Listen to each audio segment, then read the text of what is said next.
Well, it has certainly been a week of news for the technology world, but it's also been a week and a month and a year where news itself has changed because of technology. So tonight on the Rundown, we're going to talk about how is technology affecting not only the way news is consumed, but the way it's created and produced.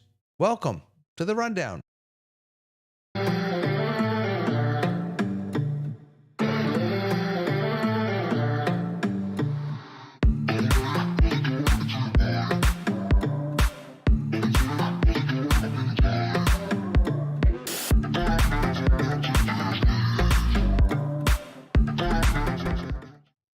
Hey everyone, welcome. It's good to see you all here. It's wonderful to be back on a Thursday night. We have some good stuff to talk about tonight, and I'm really excited to have some good people to talk about it with, like my dear friend Tamra. Hi, Tamra. Hello. Tamra and I just went down the Zoom update rabbit hole together. We're such geeks.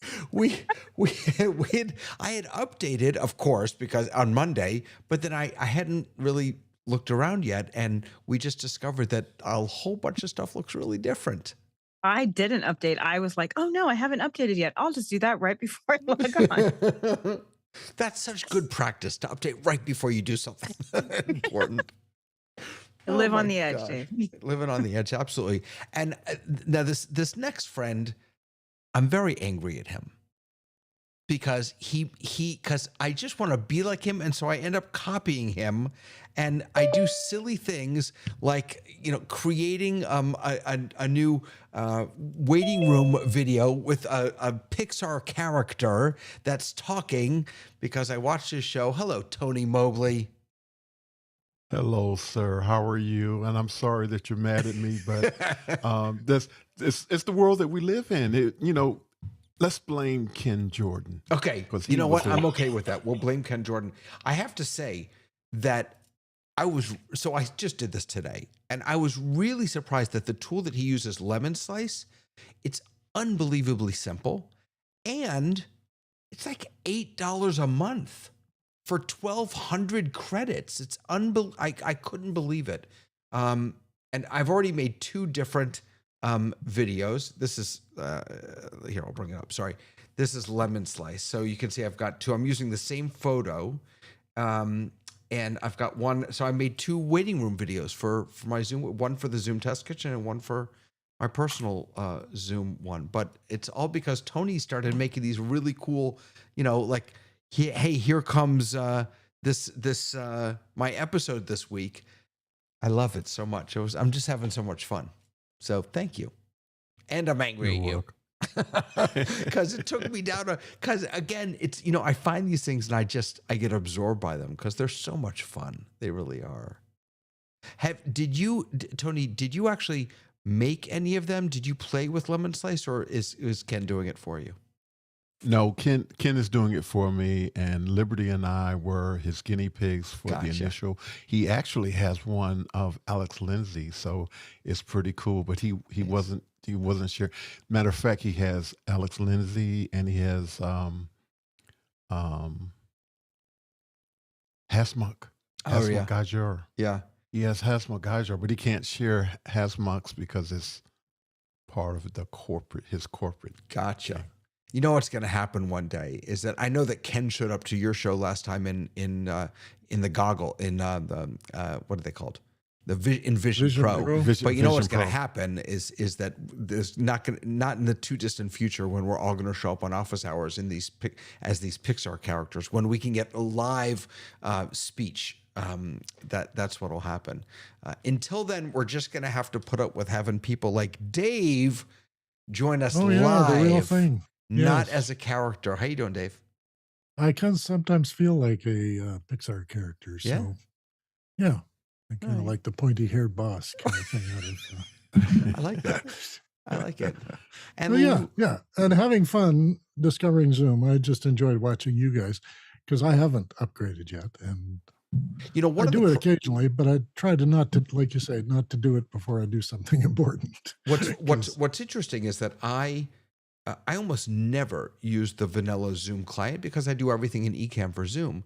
But Ecamm for Zoom isn't it takes a little bit before the API is updated, I guess. So Zoom has updated, but the API hasn't caught up, which means Ecamm for Zoom. So in Ecamm, I still have the old settings. And I didn't even realize it. And Lois is like, no, it's different. And I'm like, no, it's not. I'm looking right at it. And then thank goodness Lois taught me, David, pay attention. I am so sorry that I got into that whole thing when I got on set up here. I asked them how they did the preview stuff, and I managed to mess up Zoom, my computer, Oh no. the screens. I had to leave everything, restart everything. And then I had all this noise coming at me, so I just had to kill it all. Oh, I'm sorry. I'm sorry. No, not your fault. I should know not to try and do something the last minute. Well, I should do that. All of us are doing that. Absolutely. All right. Let's dive into the news.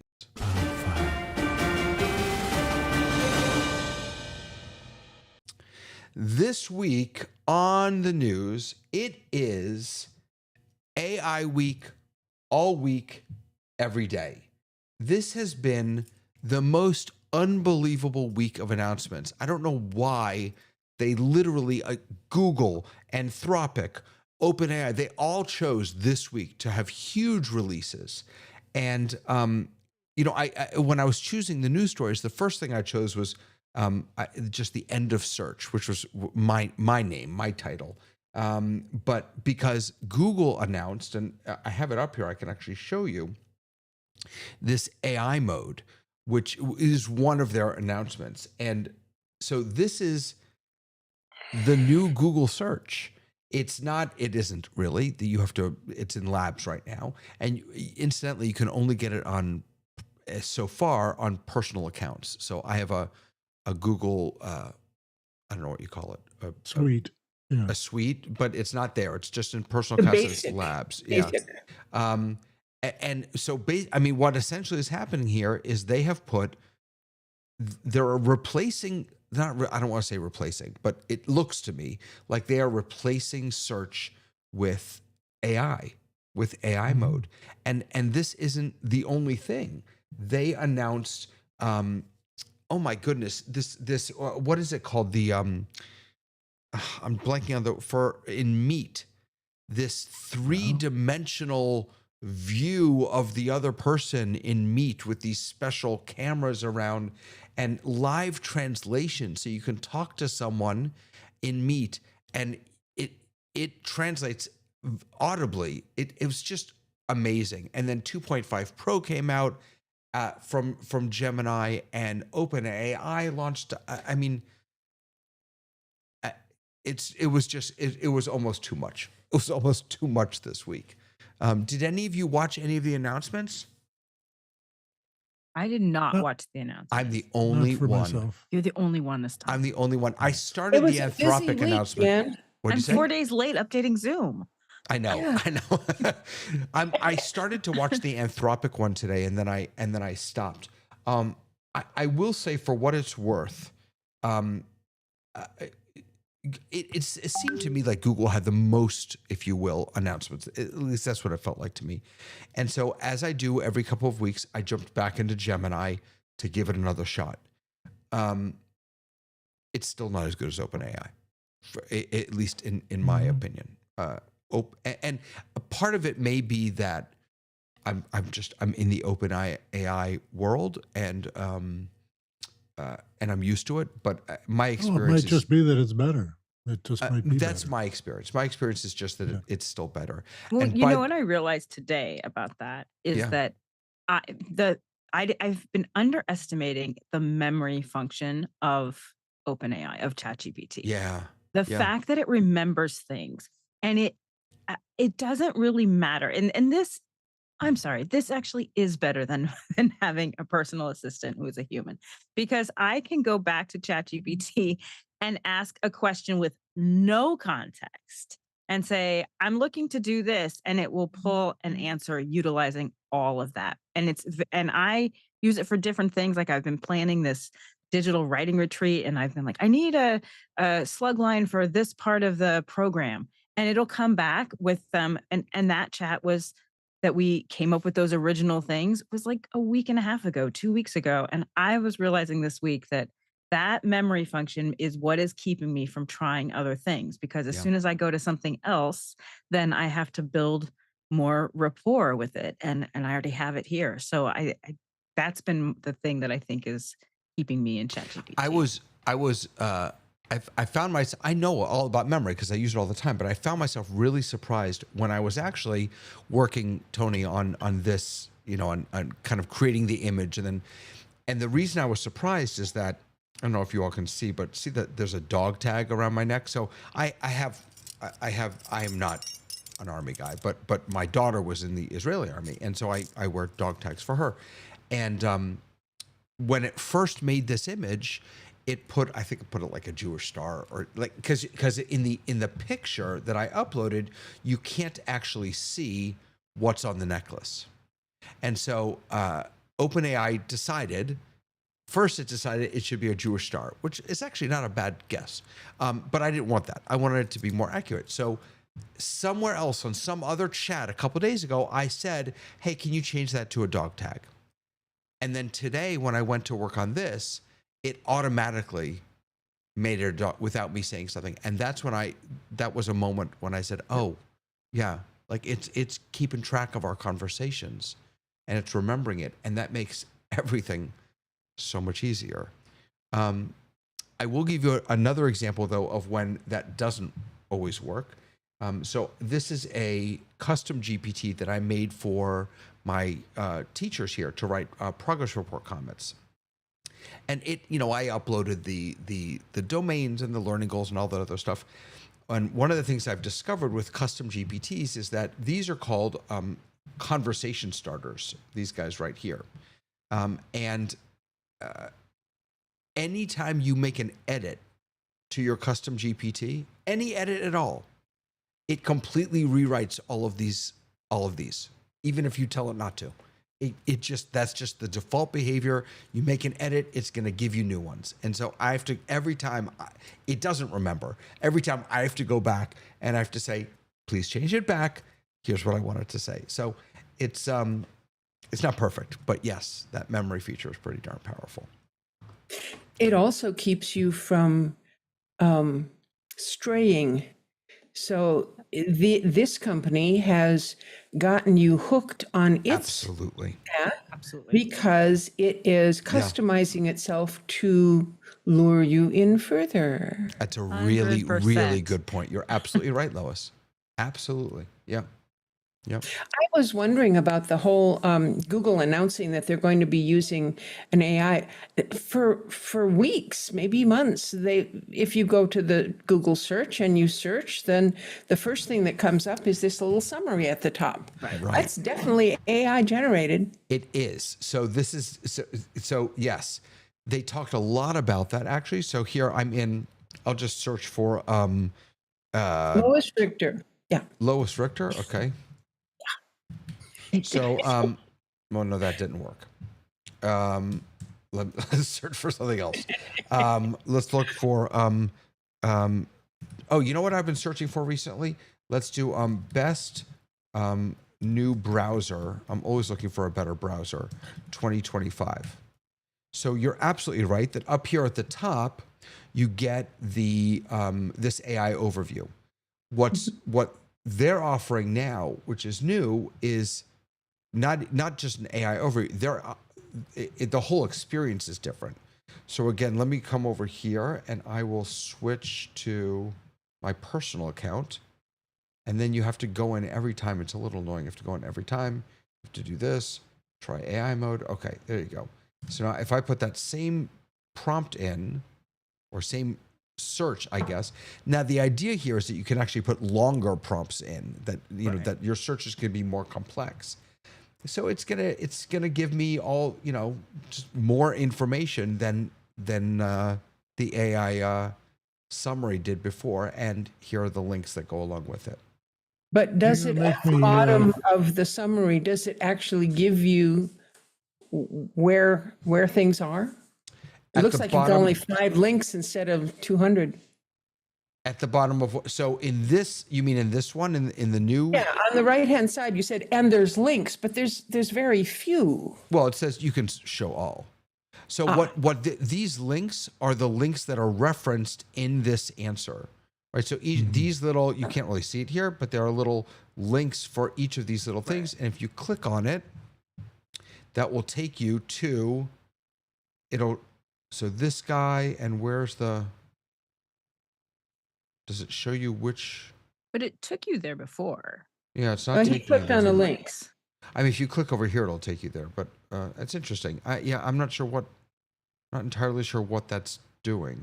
It's changing So the something. people who are paying to have their companies listed in a Google search up at the top, are they still becoming promoted? That's a good question. Are they getting rid of the people who don't pay them?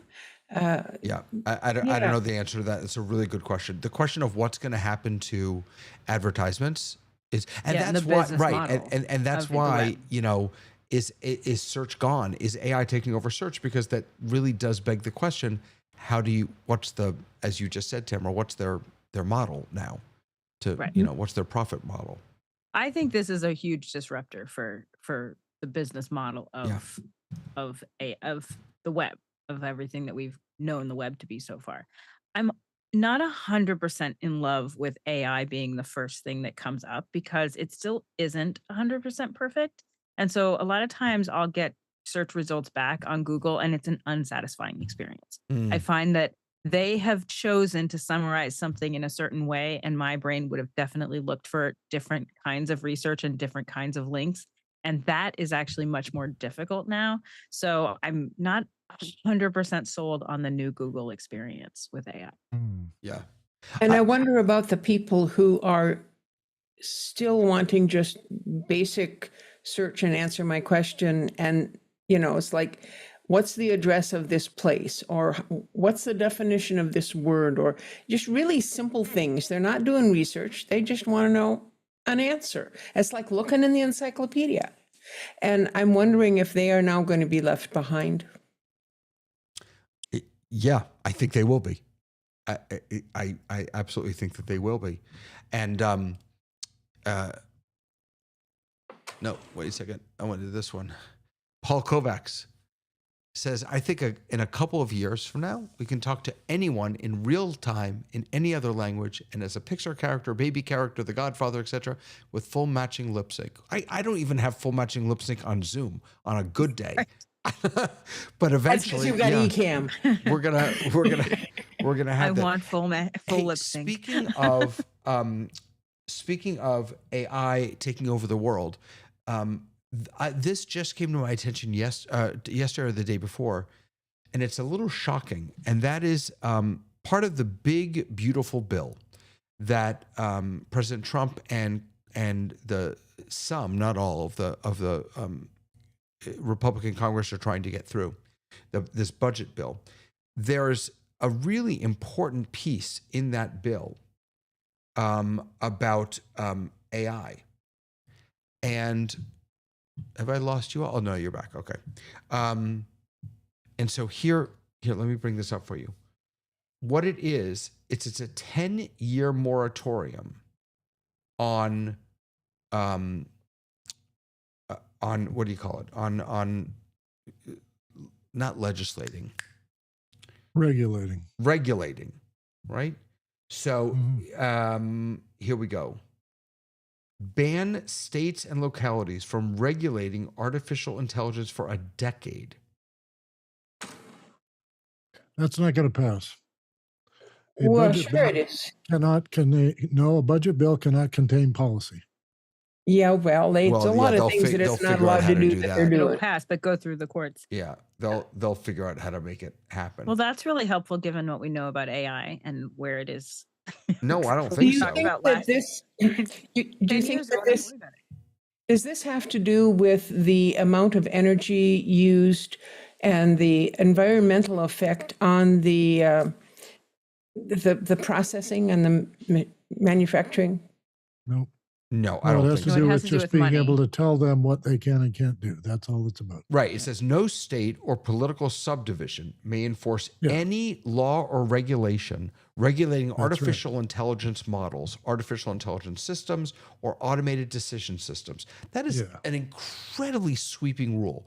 The language Well, could it's bar interstate commerce. regulations. That's what that is. That's interstate commerce, what Right. you're talking about there. And that's And they that's don't why want they're doing individual it. states to have separate regulations that make the whole thing a muddled mess. Right. That's why they're doing it. The language could bar regulations on systems ranging from popular commercial models like ChatGPT to those that help make decisions about who gets hired or finds housing. State regulations on AI's usage in business, research, public utilities, educational settings, and government would be banned. What's interesting to me about this, I think, is that so many of the AI leaders, the people who are running these big companies, have been arguing for how important regulation is around these tools, and yet here the government is, I don't know. Well, they're just saying that states can't do it. They're just saying that you have to wait for the federal government 10 years Right. from now to come up with regulation, but they shouldn't be usurped by the states. Now, states have rights, but so they're this saying is- in this instance, you don't. Okay, But so this is not doesn't banning that mean regulation; it's that a banning. city could not say we won't have self-driving cars? No, That it would has be to included do in that, with wouldn't it? it has to do with AI, No, it's not with specifically Yeah. AI. implementation. Right. Well, what he read sounded like self-driving cars to me. No, I think Dave is right. He just wants they want it to be a federal regulations, not state regulations. So Right, but- even that particular phrase goes against what the same government is saying about AI in education. So they have a whole Right. list of things that are coming up about how they want to have AI starting in kindergarten. So I think he's right. I think it's trying to make sure that there's no regulation at all, just that it can't be instigated at the state level. So you have 50 different. But let me just, I want to go back to what you said, because so AI is absolutely used with autonomous vehicles. Let's say a particular town wanted to not allow autonomous. I mean, does this mean they have to? Unless federal law prohibits it, does this mean they're not allowed to prohibit the use I of think AI? that's what it means. That's what I think that's what it means. It will come down to a definition of what a level of AI is as opposed to algorithmic. But yeah, when it's artificially intelligent and learning from what you're doing, then you can't regulate it. You have to wait for the feds to do it. That makes me feel better. Well, but maybe it should make us feel. At first, I was really worried about this, but I think that Dave made a good point before, and that is that you don't want every state having a muddled Mm-hmm. mess of laws and But Yeah, if you, it'll be if bad you- for business too if everybody has different. The business community wants stability and predictability. Right. Heaven forbid they ever find it, and they just want to be able to predict what'll happen if we launch this new thing in California, and yet we can't put it in New Mexico. Right. Because, and that's the same as not being able to do it in Ireland. And if Ireland says no, well, we can't do anything about that. But we can do something about whether a state decides to ban something or encourage something. And if they give tax incentives for people to install heavy duty data processing centers, is that unfair to other states? So they've got a federal regulation idea, and they're just wanting the permission or mandate to be able to make those decisions on behalf of the whole country. Yeah. Go ahead, Lois. I posit too. Hold on one that it second. might- Let me get Lois in. Sorry, Lois. Go ahead. I'm sorry, I got distracted. My husband was showing me an article about this. But what I wanted to say is that given who is going to be making the decisions, I think we're in trouble. Really? Yeah. I mean, if you say the state can't enforce safety regulations if it involves something that has AI in it. So that means that you can't enforce safety regulations about an autonomous vehicle because it has AI in it. So if the federal government is the only one that can do that, And you know that the maker of those vehicles is going to be involved in making that decision. I think California is in trouble. It's interesting that they all the talk, who knows whether it'll actually happen, all the talk about, shutting down the Department of Education and pushing it back to the states, right? Let's just give the money to the states and let them make decisions. You can debate whether you agree with that or not, but what's interesting is how out of this side of the mouth, we're talking about letting the states be in control, and now out of this side of the mouth, we're saying, we'll handle this. We'll take care of the AI. You take care of the education, which I wonder though too, and I have no evidence for this, but I wonder if it could also potentially be a way of protecting jobs. Because if if a state says, "Hey, we're a small state," or a city says, "We're a small city, let's fire everybody and use AI to do these jobs," then that would also impact, a vast number of people. So it could be. I feel like this decision, whether I'm not 100% sure that I agree with it, but I'm wondering if there aren't lots of different ways, both good and bad, that that there's an effect to it. Yeah, absolutely. Very interesting. Well, we'll have to see what happens with that. In the meantime, I'm feeling really, really good today. I have no problems.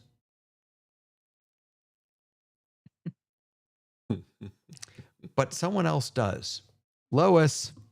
Yeah, well, so I have a problem. I need your help. I think I've lost my trust. I like to play games on my phone sometimes. I find it very relaxing.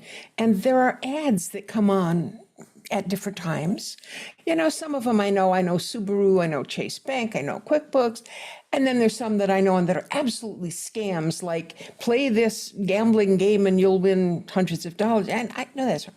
But lately there have been these games ads that are very interesting. I wish I could go and get them, but I'm not sure I can trust who's making them, what they're going to do with my information. Is it safe? I don't know. I think I've lost my trust. And there's little apps that are going to do things like open your eyes if your eyes are closed on a photo, or mostly it's photographic stuff because I like that. Is this mostly on Facebook? You're seeing these? No, it's on my phone on the games. They're little 1 minute ads. Because I see that type of thing on Facebook all the time, and I click on it. Well, when I read Lois was looking at these ads for photography, or scanning your pictures, or getting old photographs to look better and all that sort of stuff. Exactly. I have been doing this for a very long time, and I use an app called SlideScan. And SlideScan is simply an app on your phone. And if I can share what I have here. Yeah, you can share, but I have to press my button. Yep, you got to put it in. There we go. So this is SlideScan. It's on the iOS App Store. It's inexpensive, but what it does is you hold your slide up against a screen that is white. So you put up, say, a Word document or a Pages document, and you throw it on full screen with no text on it, and it becomes the white screen on your laptop. Then you hold the slide in front of that, and with your other hand, you shoot it with a phone, and it takes the picture. You see they're doing it there. It holds it, and it's even, moving a little bit. It crops it, it frames it, it sharpens it, and increases the contrast, and it gives you a more natural look to things. And I can tell you, I've used this thing because I had to do my dad's pictures. So I'm going to unshare now. I think Dave is trying to sell us an app. Is that what's happening? I was like, slides. So this is my dad's camera, and he bought it from a German after the war. It's a fabulous camera, but it's a 4x3. His pictures, got a whole box of these guys, and he took lots of our personal pictures and vacation pictures and all that. I was scanning them for the family, and there was one that was virtually transparent. I couldn't really make out what this picture was. And I looked at it and I thought, a little bit of green over here, a little bit of blue over there. Maybe it's a skyline or a big wide shot of something. And so I put it on the thing and I snapped a picture. Turns out it's 3 people standing in front of a viewpoint at Lake Louise. And it's my mom and her 2 sisters on a vacation in just off Banff. And that put all the color and frame back in and knew it was mountains with snow on them and a lake at the bottom. And I just thought, that's not in the picture. I mean, it's like I'm looking at it, it's not in the picture, but that is the picture. And so I've got a lot of improved pictures from just slides in front of a screen on my laptop. And I spent 2 days having a great time picking them out, putting them in, and they go right into your iPhotos. And then later you can print them, put them in a book. You can do whatever you like with them. So if you found one of the good ones, but her question is it safe? Now, that's the point, isn't it? Right. It's an app on my phone. App on my phone, and in the instructions on the thing, you have control over where that thing goes. They do not know what your picture is. You're using that device to make a picture on your phone and put it in your own iCloud or in your own storage folder, or transfer it to your laptop, which is what I do. But nobody at that end knows what picture I took. How do you know that's true? Well, I know it's true because I've done it. So Lois, one of the things that I would look for is what permissions is the app asking for, right? If it asks for full access to your photos, if it asks for full access to your contacts, what are the different permissions? And you should be able to see those before you download the app. You'll certainly see them once you download the app because it'll ask you for them. And if it asks for more than what it should be asking for, then comfortable with, here's another thing that this is kind of a rule of thumb for me, and this comes up more for me on Amazon, honestly, than anywhere else. I will never, ever purchase a sponsored item. Never. I just won't do it. Now, it may be that the same item is found below in search, and if that's the case, that's fine. But I don't want to purchase something because someone paid to push it to the top. I want to purchase something because either the ratings pushed it to the top, or it's you know how it says best match. So, for what it's worth, for me, if I see an app that is in any way sponsored because it's built into a game, I then you're tend to stay away from it. Like, you're working on the web if you're doing that. Yeah, the game runs ads. Right. So I'm on a Mac. Does it make sense that I should trust things more if they come through the Apple Store? Or are they not vetting things like that? They don't know what the ads are. Apple doesn't. No, I mean the program when I go to buy the thing. No, but what Dave is saying is interesting. So yes, Apple vets the app the initial app, the game, it vets. No, I mean the thing I'm thinking about buying. Right. So the game in which that ad resides, Apple has approved. But the ad itself and where that ad takes you when you click on it, Apple has nothing to do with that. And so, and it has nothing to do with the game. They just sell space to sell ads. I understand that part. But if I decide to get this thing, I'm going to have to get it from someplace. If I get it from the Apple Store, is that safer? Oh, I think if you get it from the Apple Store, it's certainly a little safer. I mean, trust the Apple Store. Like he's saying, though, if it wants you to send all your pictures up to their cloud or keep them comfortably on their little servers, then you're in the wrong room. Yeah, Tony. Yeah, let me, Tony, just before you do that, Paul is coming back with, it depends on how much information they want from you when you register, sign up for them. That's another thing. If I have to register or sign up, I'm not interested. And how much data they want access to on your device. Yeah, go ahead, Tony. I'm sorry. Yeah, I want to say ditto to what Paul just said. I think my experience has been that when I find a game that I really like and it has a lot of advertising with it, I try to find one that's similar that doesn't. Yeah.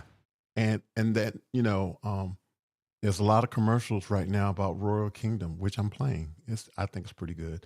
But there are no ads. And so it's pretty cool. I like that. And I just want to say, and that's part of the reason why I have adopted using the paid YouTube. I don't want the commercials. I don't want the commercials. And I'm gonna be transparent and say, Dave, when I was watching the TED Talk today, it was hard for me because there were so many commercials. The one we had today. So that's my response to this, Lois. Look at possibly finding a similar game that does not have Well, ads. to understand that the game doesn't have ads in it exactly. It's if you run out and you want to get more turns, you can get an extra few turns just by watching this little ad. It's only a minute. Oh, that I'll do. That I do all the time. I just don't do So anything with the ad. Yeah. it's not like I haven't signed up for the ads. It's just there. Dad is telling you to go make a cup of tea and come back again. That's what it's telling you. But your phone knows whether or not you're looking at it. That's true. And for how long you're looking at it, you're right. No, I mean, the ad comes on and it says, you can turn this off in 30 seconds. I set the phone down, it's shining at the ceiling, it stops. And it waits for me to look at it again, and then it starts counting. It's like, Really? yeah. That's spooky. I was like, that's creepy. I didn't know that. Well, so if you were to ask Siri to set an alarm for 5 minutes or a timer for 5 minutes, if I am holding the phone like this so that my face is here, it doesn't say anything. It just shows up on the screen. If I tell it from a distance, then it says, and it's 5 minutes starting now. Wait a second. Listen, my Siri doesn't really like me, so I she know doesn't my Siri do just anything. Everyone block your anything phones. correctly. I'm saying the bad word. I check all right, I'm looking right at my phone. Mute yourself. Hey Siri, set a timer for 5 minutes. Okay. It just did it. Okay. Now, Didn't say hold anything. on. Right. Hey Siri, set a timer for 5 minutes.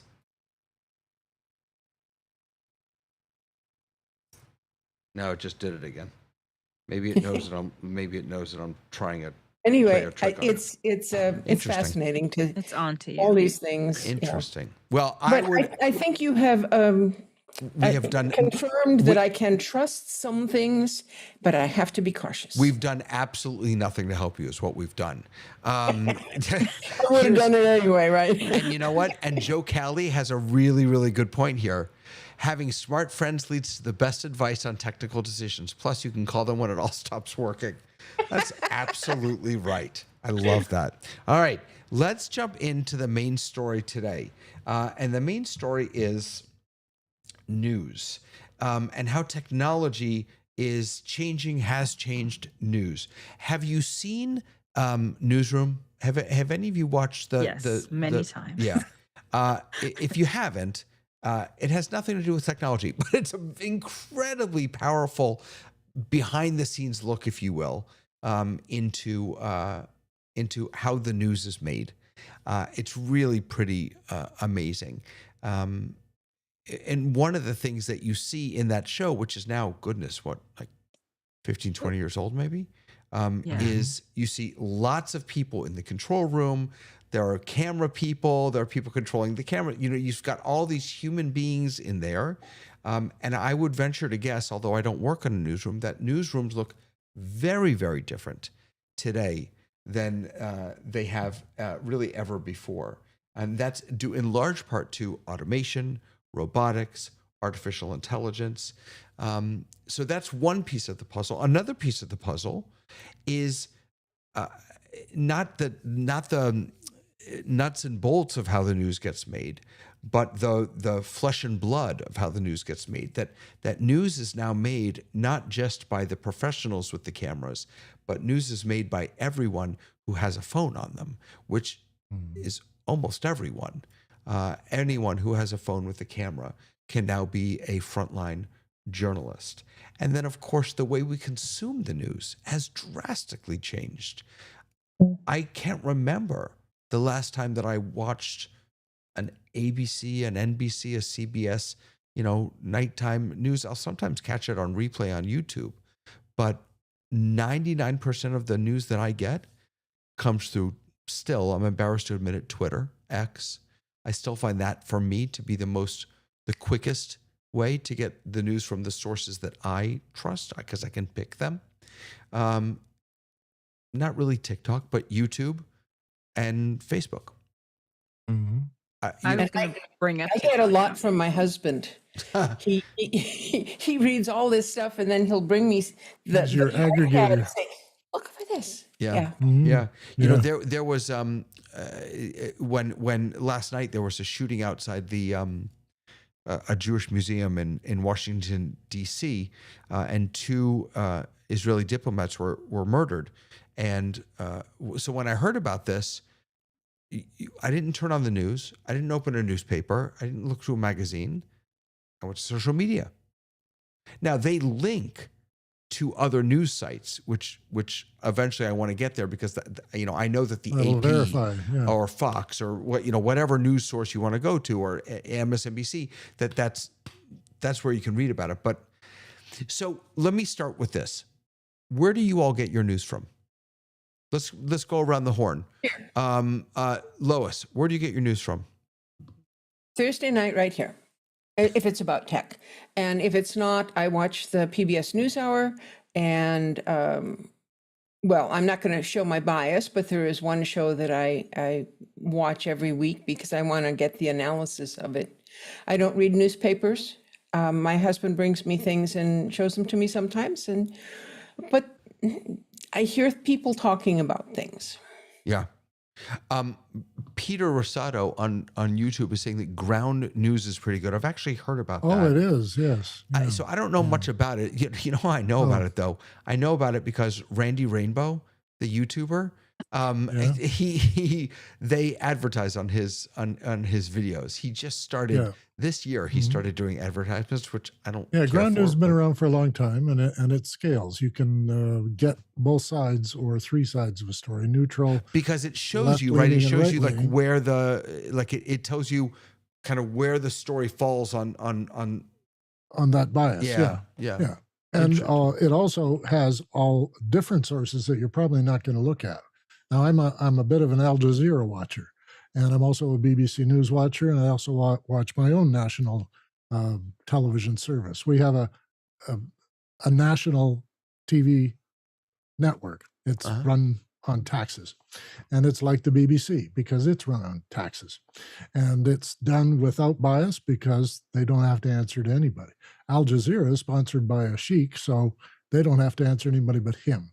Right. And so they cover stuff that other people won't touch. As well, they have more money, so they can send people to places other people can't go or won't go because it costs too much. So, Dave, the state-sponsored always sounds nefarious. I don't mean it in that way, but the state-sponsored media that you have in Canada has that been declining because of social media and these alternative, or is it still just as popular as it always was? Well, they jumped into streaming right away, just like the Australians did.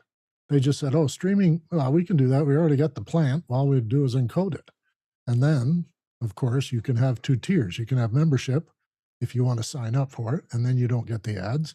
Or if you just watch it casually, you get some ads. But they're the same ads you'd watch if you were watching it on the broadcast over the top. But I wonder, I mean, do more people watch it in short bites and short clips and social media? Sometimes they do, yeah. Or do they watch when you have the an actual election and they're tuning in all night, but many of the countries, France and Britain and us and Australia, have national broadcasters, and that's where we get mainly our international and national news. I do understand what you guys are going through because, if you'll permit me a short story, in March 30th of 1981, something very important happened, and all the news that was on cable caught it and decided to use the whole day to cover it. And I happened to be at that time trying to make a promo for the cable company about all the new channels we were going to get, the movie channels, the Turner broadcast, WGN from Chicago. We were going to be bringing all this stuff in, and all kinds of movie channels and sports channels. And so my job was to sit in front of our head end, which is where all the signals arrive before they get to people's houses, and with a recorder, catch all the channels. So I would record 10 minutes of one channel, switch to another 10 minutes of that channel. And then later, when I'm going to edit it together and I'm going to put it all in with the narration, we're going to tell you all about the channels that cable company is going to have. Unfortunately, somebody shot the president. So all I got was 38 channels of the same thing. And this, to me, when I came out, now you got to remember, March 30th is not a warm day in Edmonton, and I'm in this unheated machine room at the base of an antenna, and I'm sitting with my porta-pack getting all this stuff recorded. And I come out of there in my parka, and I had decided after getting into the van and getting home, news is dead. Real news disappeared in 1981. And in 1981, real news doesn't matter anymore. It's opinion, it's speculation, it's conflict, and what do I call it? Call it alarmist stuff, because that's what advertising wants. And it just gave in to advertising. Now, CNN had only just started in 81 or 80, and they just went wall to wall with it. There weren't any commercials anymore. They were just doing the live feed on a loop, showing you Reagan getting shot over and over again. And you kind of felt like, okay, so have you got anything to say? And they didn't. And it's been that way ever since. So we had to go to other sources. We had to draw on the pull rather than let them push it at us. And now we've discovered the democracy of not having someone tell us what the news is. We get to decide for ourselves. I don't need to follow all the news going on in Africa. I do need to see some things from India, and for my own interests, some things in South America, because I invest down there. And that's all I need. And it's because Dave has these needs. But I never got that stuff from broadcast news. So now I'm more informed than I was before. There's one of the sources that I get my news from is WhatsApp. There are not just chats, but there are communities and channels that you can, I guess, subscribe to or follow. I don't really, it's follow. And so there's one called the Bernie News Network, which I believe is only Middle East news. I could be wrong about that, but like you, I have an interest over in over there. So, and this is without a doubt the first place that I get updates about what's going on. I've gotten 3 since we've been sitting here, and it's incredibly reliable. But you don't need to know everything right now. This is part of the problem I have with the whole thing. Okay, I'm not making my financial decisions based on what I heard 3 minutes ago. I'm going to be considered about it. And so I don't follow all the news. I follow the news that I think, if it indicates on a headline or something. I mean, this morning I read about, on the weekend, the Chicago Sun-Times inadvertently put a book list out which has I heard about that. no real books in it. Yeah. And it's a great story because AI wrote it to make it more economical for Hearst Publishing to sell this as a syndicated source. And I'm thinking, yeah, okay, that's the future we're in. Yeah. We're already in it. News has been dead a long time, but now we're getting fake news, only not people trying to be faking. It's the computers that are trying it's to AI. fool us. But you raised something interesting, which is the idea that, again, another way in which the internet and technology has democratized our world, because now the newscaster or the news producer isn't the one deciding what the news is. You get to with the phone is curate, deciding. right? You get to curate, like in X, how you can create lists, right? I'm not a heavy user of X, but on X, but Newswatcher is a list of really RSS feeds. Right, to use it really well, you create a feed or a Yeah. list of the things that are most important to you. Paul Kovacs is talking about local news, and he's saying the local news is coming around full circle. It used to be most of their news from regional sources to save money. Now some channels focusing on local news more, gaining over others. Tamara, what's your sense about local news versus these large CBSs and all of those versus the individual the ways that we get news through social media and things like that? Well, I think one of the things that's been really interesting to me is watching how network news has reacted to Twitter. I mean, not to Twitter, to TikTok, because TikTok is a guy on the street that's deciding to tell news, and it's coming in lots of different forms. So one, it's n- newscasters, self-proclaimed news people who are breaking news all day long. Sometimes they're breaking things that are like 2 minutes after they broke other news. And some of it's really well researched. It's really interesting.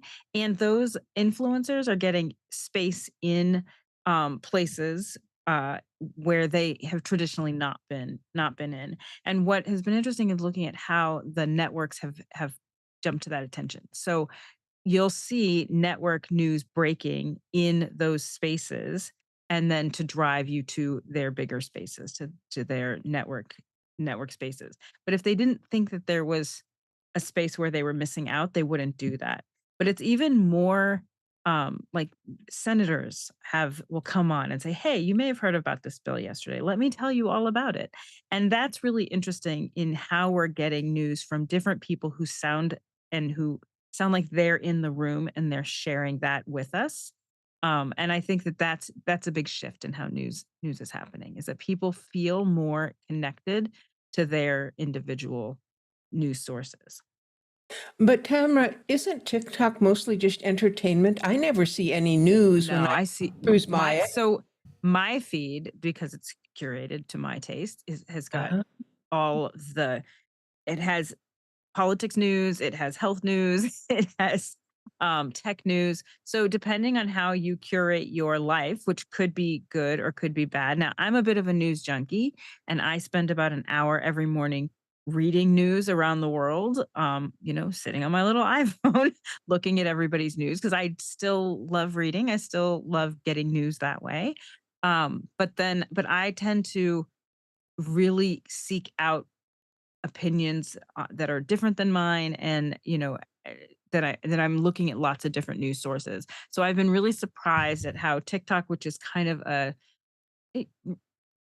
every man's app, everybody can be a producer there, where all of a sudden the networks have not only are they showing stories, they're not showing reposts. Like, what you would see when networks started using the web is they would basically repost their news story from their traditional news broadcast. That's not what's happening on TikTok. They are actually making TikTok type ads, very specific, with that breaking news, but in a very different format. So I think it is shifting how, if you're looking at big broadcasters saying, look, our audience is there, we're going to go there, and we're going to have to, once we go into that land. In the beginning, they started trying to do the repost just like they did on with Facebook and with any of the other, websites.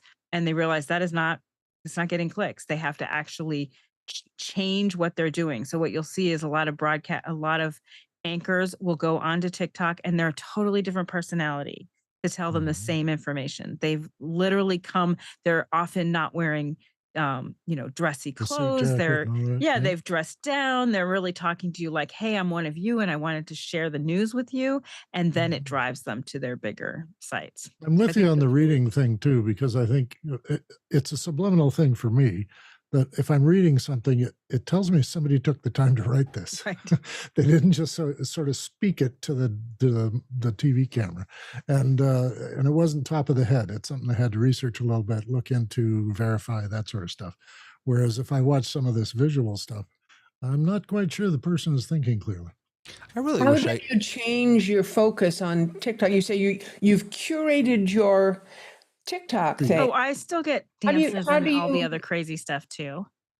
TikTok is very much about, so if you watch a full video on TikTok, the next video will be something else. The next video will be from the same creator that you watched 2 videos ago. So if you do any interacting, the thing I love about TikTok is reading the comments, because people are crazy and they're crazy out loud. So I always have to be careful that reading the comments is something that I really don't want to follow, because you're kind of stuck. Once you get that comments, there are no comments. I just see a video and on the side there's comments. You can like it, you can press for comments, and then they'll respond and all that craziness. I really wish I knew how to use TikTok. From you all. I know. I don't know anything about TikTok. I put in Don't go news. Down that road. I'm just telling you, don't go down that road. Really? Yeah, because I'm trying to find people not on the air, David. I'm trying to find people to follow, and I just don't understand. I just go to my For You page, and it starts curating the way I want. That's how I found our friend Nate. Look for El Cordova. Start there. What's El Cordova? El Cordova is a musician. She's a singer-songwriter, and she covers lots of old things. And she's a poet. She makes wonderful, wonderful things. It's just I don't think this is E-L-L-E Cordova. I'm pretty sure this is not the El Cordova that you're talking about. Yeah. This is her? Uh-huh. And she does very interesting skits. Like she'll talk about the fonts. She'll play every character, but she'll have the fonts talking to each other, and they each have personalities. Or when the eclipse happened, she drove across the country and she took you with her, and it was. Well, look at you! You're like Miss TikTok. You know El Cordova. What are you talking about? My favorite is this woman who came across my feed who makes pom-poms, and she is so funny and so gentle and lovely, and she makes yarn pom-poms. And it's like, there you go. I love TikTok. It's crazy. It's a crazy place to be. But it is interesting that it has shifted from initially being kind of a place where people do dances, and that's what I was first introduced to it. And I was adamantly, no way, I'm not going down that. I was so rude about it that I was never going to be on TikTok. And here I am. So back in scrolling away. Back in 2024, the Pew Research Center did a study of who gets their news from where. And they said that 30% of US adults regularly get their news from Facebook. 16% get it from Instagram, which we haven't even talked about. 14% get it from TikTok, and I think that number has jumped way up even in just the past year. And 12% get it from X or Twitter. I think you get it from Facebook because has anybody seen their regular feed in years? No, you have not. You've only seen the news. Yeah. I always go to my regular feed. I see what I have posted and what people have said about it. Right. The other problem with the other problem with news in a social feed is that these social feeds, two issues. One is that they're algorithmically driven. There was an interesting TED Talk today by the founder of Substack, one of the founders of Substack, and one of the things that he talked about was that the whole point of Substack for him was to get away from the algorithm, was to allow people to find things organically and to really create their own feeds, if you will. So when news is fed to you based on an algorithm, that is sort of going back to what you said, that is someone, or in this case, a machine, an algorithm, deciding for you what the news is. The other related issue is that in social media, we live in our bubbles, right? So because of the algorithms, because of the videos and the posts that we've watched and liked, we are getting more and more and more of that. Paul's saying on YouTube that TikTok algorithm can hook you faster than cigarettes. Well, we participate in that addiction because we surround ourselves in these social media platforms with people that we agree with and ideas that we agree with.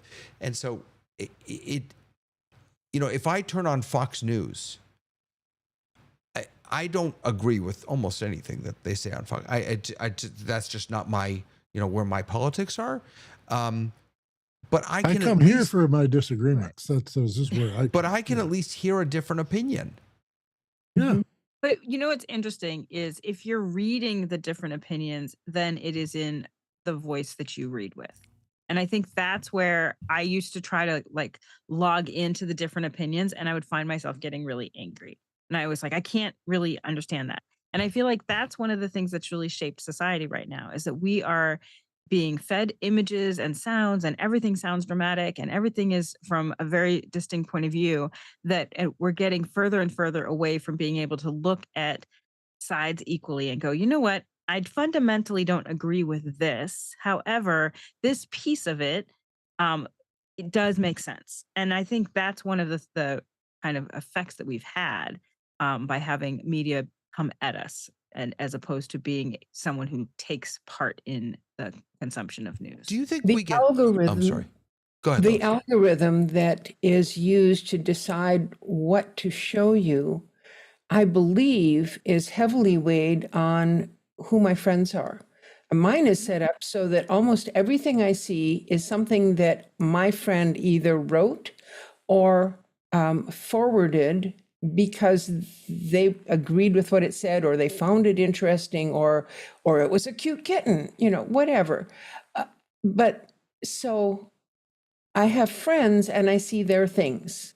I don't see random stuff much on Facebook.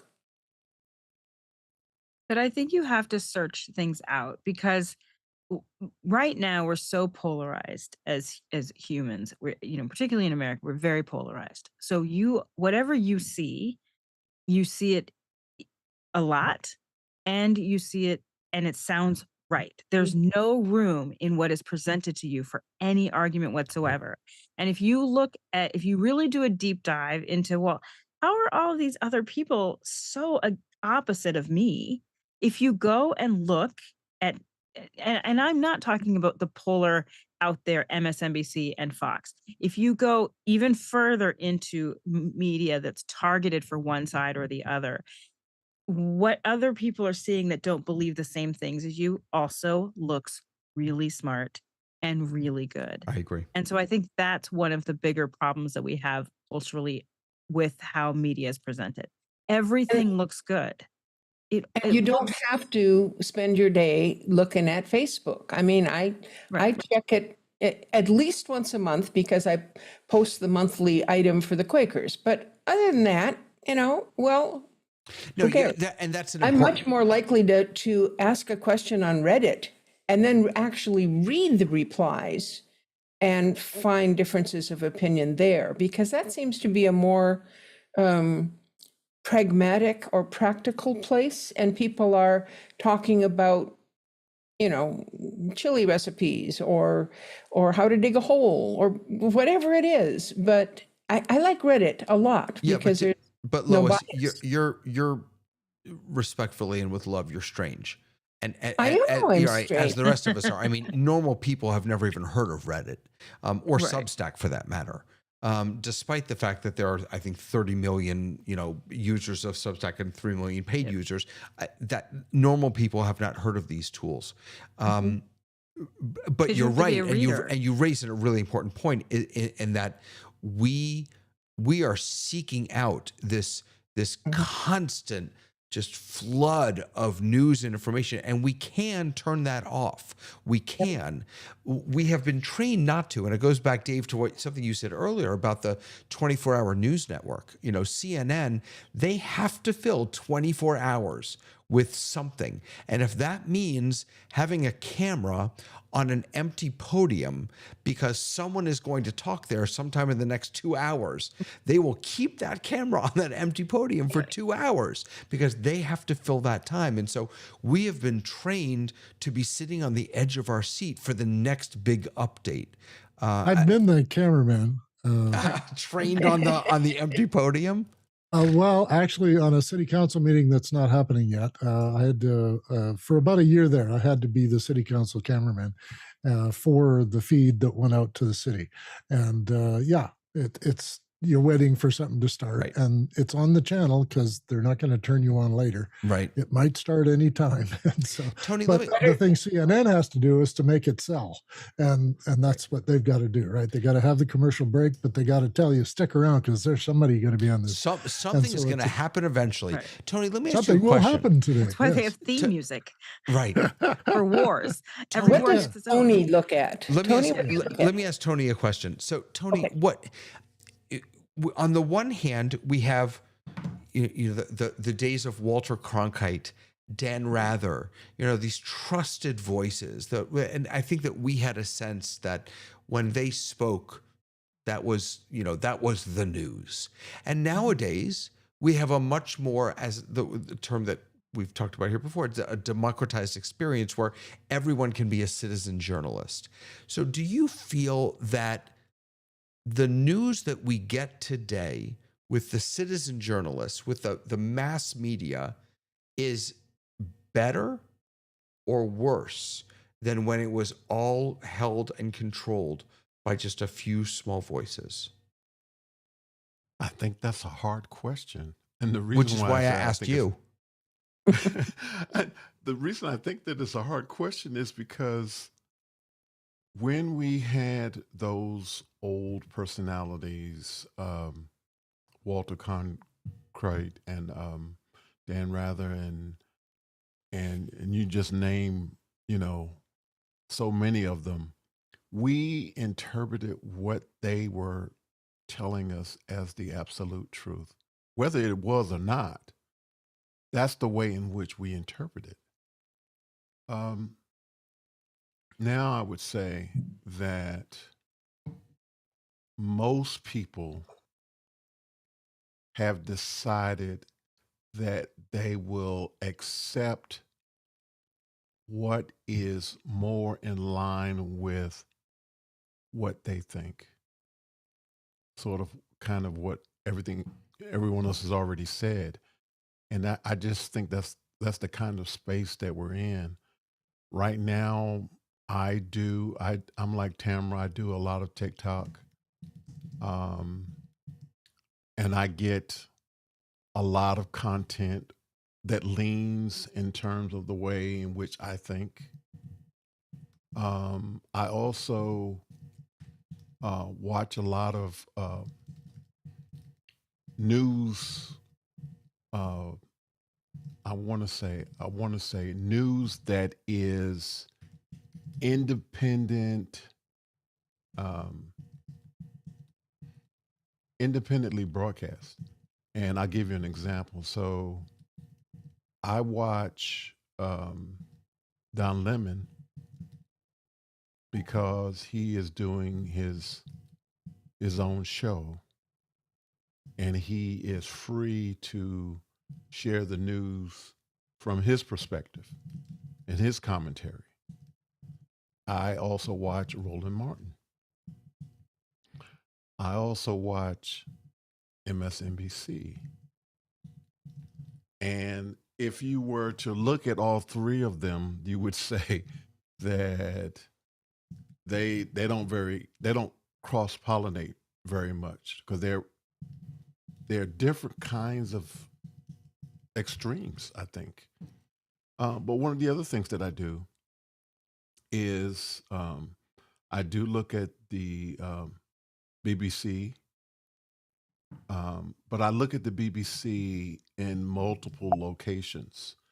I've cut the cord probably about 3 years ago. And because of that, I have a VPN, and I will put myself, and you can tell me you're not being very ethical being in other places in the world, but the reason that I do it because I'm looking for a perspective that is not necessarily muddied by politics. Someone who is looking from the outside in may be able to see something that I'm not able to see. And so that's the way in which I do my news. But to answer your question, it's so hard. And I want to say in a way it's difficult to be old from the perspective of having seen things so far back that in some ways were life-changing moments, and then to see things that are happening now and be able to sort of roll them together, and you can be sad about moving from one space to another, and then you've lived long enough to see that things are moving back to that sad space in a lot of ways. So Yeah. I don't mean to be a downer, but it's I will admit that there are a lot of ways in which I am struggling right now because um, some of the horrific things that I have experienced in the past have become refreshing, if that's a word, in terms of it being sort of pushed out in front for me. And that's kind of hard in a lot of ways. Yeah. And you know, with where we are right now, you know, I think we go back to the conversation that we had a couple of Thursdays ago about ethics and empathy and all of these kinds of things because you know I'm not a Catholic, but you know some of the things that Pope Francis pushed and some of the things that the new Pope are pushing in terms of and even the the minister at the after the inauguration and she asked for mercy and it's like we live in a world now where that is a foreign concept and so it's kind of hard but I will say this that because I'm in this space that I'm in I'm wanting multiple responses to ChatGPT. AI, you know, I don't take any one resource from AI as the news. So if I look at something and I think that is pretty good, I'm going to try to find it somewhere else. If there's an event that happens and it's a major event, then I'm less likely to look for other resources. But I'm double checking everything. I don't. I'm at the point where I don't accept things at face value anymore because, quite frankly, you can make a person. AI is good enough now. It's not great, but it's good enough now that you can make anybody say anything. Right. Yeah, that's a piece of the puzzle that we really didn't dive into, which is we're not going to have time for tonight. But we've talked about it in the past, and that is that how can we trust news in this Where did new the age integrity of? go? I'm Yeah. sorry. Where did the integrity go? Well, I think there are some where did the places that I where entrust. did the integrity go? But also, how can we trust news given that we can't be sure that it's real? Right. I think it's more important now that we interrogate where our news is coming from. And I think as we were talking about this, the one thing that I was thinking about old news, Walter Cronkite versus new news, is some of the things we've talked about, which is the fracturing of an audience, right? It wasn't just that one group was controlling the news and saying, this is the news that we think is important for you to see. It was the shared experience of there were limited places to get your news, one of those 3 to 4 networks, depending on the year, was giving you your news, but you were sharing that with 1/4 of the audience or 1/3 of the audience. So it wasn't just you were getting news, you were getting the same news that your next door neighbor was getting, and that helped to solidify it as fact. And some of the things that news that we received should not have been solidified as fact, right? So we now have the opportunity to look at news from all over the world and to not trust any news.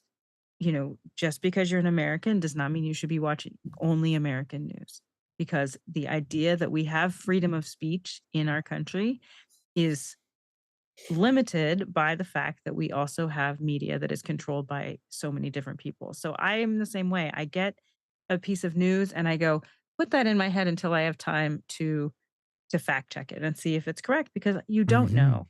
And it's Mm. much more on you. But at the same time, we do have access to so many different things that are controlled by you as we have to be consumers of media and news that are smart thinking consumers. And that takes a lot of time. It's sometimes boring and it sometimes feels like it doesn't matter. But if you're going to take news from just random sources, then you're going to have a limited perspective. And that is so at odds, Lois. Then I'll come to you. I promise. That is so at odds with the social media world that we live in, where you just scroll, you get your information, like a tweet, 144 characters or 140 characters, right? I mean, that idea that actually do research. What do you mean do research? ChatGPT does research. I don't do it's at odds with in many ways with the world we live in. And I think that's why we see the fracturing of the world that we see right now. And it's not an American problem. It's every international country is having. It's an international problem. Yeah. Lois, go ahead. I'll give you the last word. Okay, so we've been talking about news. And for me, news means something new has happened. And so there's a new thing. But what I am most interested in is not the instant that the fire happened. I'm interested in the analysis of why did that fire start? What could have been done differently so that the building wouldn't have burned down, even if the fire had started? I want the analysis. News is fine, but if you just have news and then you have people with random opinions, then you don't move forward. So let's hear it for real people doing real analysis. Yeah, I'm all for that. The problem is that even real analysis is everything responds to the culture in which we live. Everything responds, even the best, the most idealistic processes and ways of sharing information must respond to the world and the culture in which we live. And because the world and culture in which we live is so divided, even those in-depth analyses end up being partisan or divided in one way or another. Or accused of being that, even if they are straight. Thank you. Yes, or they are, and that in and of itself is actually its own problem. The fact that we don't trust what might actually be a solid analysis. That's a really good point, Lois. Absolutely. Yeah. All right, folks, I'm going to call it. I want to say thank you to Paul and Joe and my daughter Dahlia and Gary and Paul, Terry and Brody, everyone who's watching fantastic on YouTube. Thank you so much for being here. Gary Lund, I don't remember if I said your name. Really nice having you here. And thank you to Tamara and Lois and Tony and Dave. So honored to have you all here. By the way, I don't know if anyone noticed, but I've started actually... instead of just having a generic YouTube picture, I'm actually putting up what we're talking about so that people will know. So look forward in the next couple of days. I'll post next week's title. The panel, you'll get it first, I promise. But until next Thursday, have a lovely weekend, everyone. See you later.